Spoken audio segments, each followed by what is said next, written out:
This water is basically a massive puddle full of sewage. I'm sure it doesn't take much to imagine the smell here.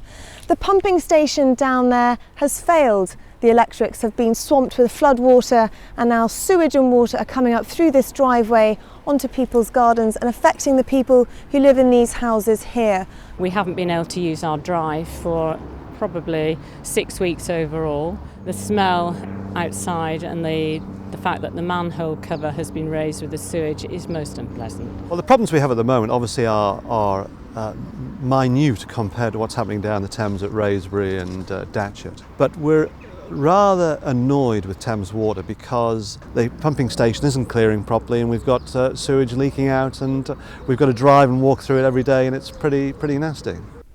Well, this cottage is next door to the pumping station, and as you can see, the cellar is full of raw sewage. It was up into the house a few weeks ago, but that's now started to drain away. Well, Alex Dick manages this property, which is in the process of being renovated. Of course, they've had to stop the work. Alex, tell us a little bit about the problems that you've had here. Well, we accept the fact that water is going to come into the property. It's down by the river. We've got groundwater coming up from the ground. We've got the water coming in from the river. But what I don't accept is the fact that we've got raw sewage coming in yet again for the second time in less than a year. What do you want to see done? I want Thames Water to get down here, look at the pumping station, work out why water is getting into their pumps and making them trip out, and sort the problem out. In my view, it's a simple solution. All they need to do is invest and get the job done. Thames Water says the problem's now fixed and the electrics are working again. The system is simply overwhelmed by the amount of flood water.